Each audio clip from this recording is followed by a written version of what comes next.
جو قرآن نہیں پڑھتے وہ بے مزہ اور بے خبر زندگی گزارتے ہیں۔ انہیں پتہ ہی نہیں کہ صبر کیا ہے، توکل کیا ہے، تقویٰ کیا ہے، اللہ کی رضا کیا ہے۔ وہ کتنے غافل ہیں جنہیں اتنی قیمتی باتوں، اتنے خوبصورت تعلق کا احساس تک نہیں ہے۔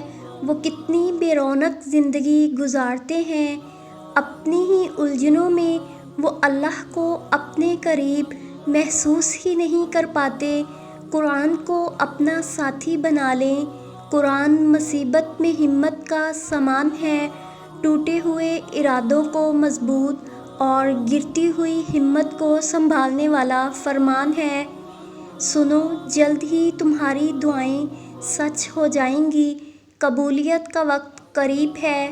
بس تھوڑا سا صبر اور پھر خوبصورت معجزہ تمہاری تقدیر بدل دے گا۔ اگر آپ کی زندگی میں آزمائشیں ہیں تو سمجھ جائیں کہ آپ کو چنا جا چکا ہے۔ اللہ کے پیارے بندوں کی فہرست میں آپ کا شمار کیا جا چکا ہے۔ یہ آزمائش، یہ تکلیفیں بلا وجہ ہی مقدر کا حصہ نہیں ہیں۔ صبر کے کڑوے گھونٹ کے بدلے تمہیں شکر کے سجدے تک لانے کا وعدہ ہے۔ اگر سجدے کی توفیق مل رہی ہے نا، تو اس بات کو معمولی ہرگز نہ سمجھیں، کیونکہ سجدے میں آپ کا سر ایسے ہی نہیں چلا جاتا، بلکہ آپ کو سجدے کے لیے چنا جاتا ہے۔ اللہ تعالیٰ آپ کو منتخب کرتا ہے اپنی عبادت کے لیے۔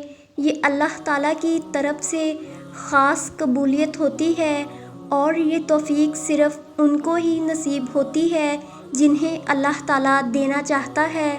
تہجد کی سب سے بڑی طاقت یہ ہے کہ تہجد تمہارے دل کو اللہ کی طرف موڑ دیتی ہے، پھر انسان کی طلب نہیں جگاتی، پھر اللہ سے ملاقات کی طلب سونے نہیں دیتی، پھر بس اللہ سے محبت ہو جاتی ہے، بے پناہ محبت۔ دعائیں جب قبولیت کے لیے اللہ کے روبرو ترتیب سے کھڑی ہوتی ہیں تو تہجد کی دعائیں سب سے پہلی صف میں ہوتی ہیں، وہ صف جسے اللہ نے سب سے پہلے اپنے کن سے نوازنا ہوتا ہے۔ تہجد کی توفیق مل جانا ہی اس میں مانگی جانے والی دعاؤں پر قبولیت کی نشانی ہے۔ جب انسان کی محبت آزمائش بن جائے، تب اللہ کی محبت تمہارے دلوں میں معجزہ بن کر اترتی ہے۔ تہجد وہ تمام معجزے کروا سکتی ہے جن کے متعلق دنیا والے کہتے ہیں ہم عام انسان ہیں، ہمارے لیے کہاں ہوں گے ایسے معجزے۔ وہ شاید بھول جاتے ہیں کہ وہ رب معجزے کرنے پر قادر ہے، اور وہ ہم عام انسانوں کا بھی رحمان رب ہے، اور وہ سجدہ کرنے والا اللہ کا سب سے پسندیدہ بندہ ہوتا ہے، جس کو وہ ان گنت لوگوں میں سے چن لیتا ہے، جس کی ملاقات کے لیے وہ خود انتظام کرتا ہے۔ رشک آتا ہے مجھے اس شخص کے مقدر پر، وہ جس کو چاہتا ہے اپنی جانب موڑ لیتا ہے، چپ چاپ، اور کسی کو خبر بھی نہیں ہوتی۔ بس پھر وہ ایک حکم دیتا ہے اور کائنات کی ساری طاقتیں متحد ہو جاتی ہیں، جس کی ایک پکار سننے کے لیے وہ سارا عالم خاموش کروا دیتا ہے۔ کن اس کے گرد طواف کرنے لگتا ہے اور ساری باتیں فیکون پر ختم ہو جاتی ہیں، یوں سبھی کہانیاں مکمل ہو جاتی ہیں۔ تہجد کی دعائیں تو معجزوں کا عکس ہوتی ہیں۔ بس فرش پہ ہاتھ اٹھاؤ گے، عرش پہ اللہ کو پاؤ گے، اور جو دعا سے حاصل نہ ہو سکا وہ تہجد سے بھی تو ہو سکتا ہے۔ نصیب بھی ہار جاتا ہے تہجد کی دعاؤں کے آگے، پھر تمہیں کون سی چیز روک رہی ہے رب سے مانگنے سے؟ وہ جب کہتا ہے کہ مجھ سے مانگو میں عطا کروں گا، تو پھر سوچو نہیں، ہر دعا مانگ کر اس کے حوالے کر دو۔ اپنے اللہ سے جو کچھ مانگو دل کے درد سے مانگو، رو رو کر مانگو، تم تڑپ تڑپ کر مانگو، دن کے اجالے میں مانگو، رات کے اندھیرے میں مانگو۔ ہمارا رب کریم کسی کو پیاسا نہیں رکھتا، مگر وہ سچی پیاس کا ثبوت ضرور مانگتا ہے۔ اللہ کو بہت پسند ہے جب تم دنیا سے نہیں اس سے مانگتے ہو، جب تم بے بسی کا رونا کائنات کے سامنے نہیں اس کے سامنے روتے ہو، جب تم سب ختم ہو جانے کے بعد بھی اس یقین کے ساتھ دعا کرتے ہو کہ اس کے سوا کوئی تمہیں کچھ نہیں دے سکتا، جس کے دیدار کے لیے وہ آسمان کو سیاہی سے بھر دیتا ہے اور چاروں طرف اندھیرا کر دیتا ہے تاکہ اس کے بندے کے آنسو کوئی تیسری ذات نہ دیکھ سکے، تاکہ اس کے بندے کے جذبات کی خودداری پر پردہ پڑا رہے۔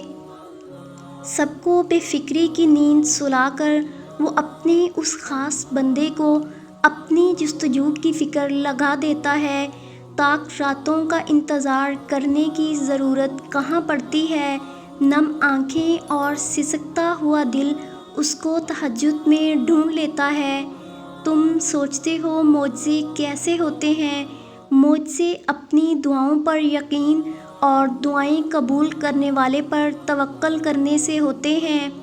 جب اللہ پہ بھروسہ کر لو تو پھر یہ نہیں سوچو کہ کیسے ہوگا، پھر بس یقین رکھو کہ اب سب اللہ کرے گا اور اس نے جیسے اپنا کام کرنا ہے یہ تو تمہارے نصیب کو بھی نہیں پتہ۔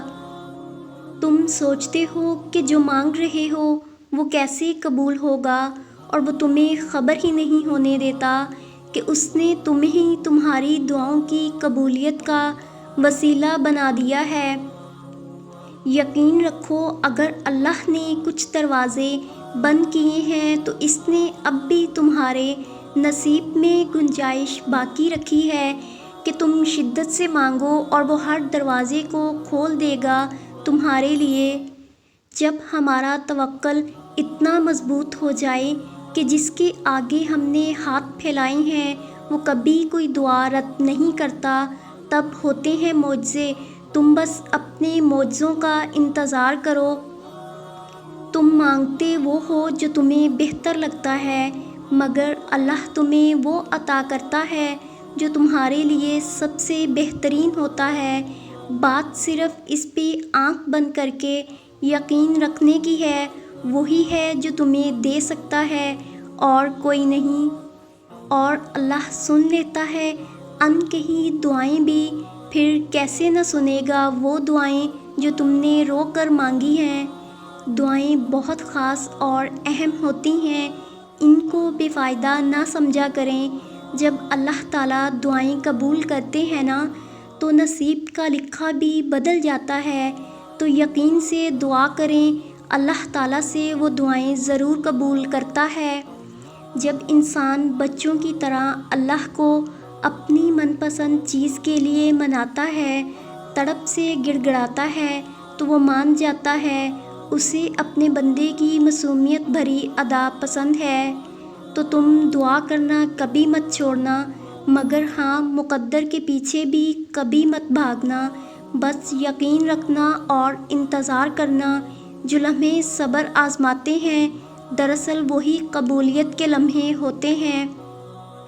تمہارا ہاتھ اٹھا کر اللہ سے مانگنا کوئی عام بات نہیں ہے، خوش نصیب لوگوں کو ملتی ہے یہ توفیق۔ تو قبولیت میں دیری پر پریشان ہونے کی بجائے اپنی خوش قسمتی پر اللہ کا شکر ادا کریں، یہ شکر تمہیں دعاؤں کی قبولیت تک لے جائے گا انشاءاللہ۔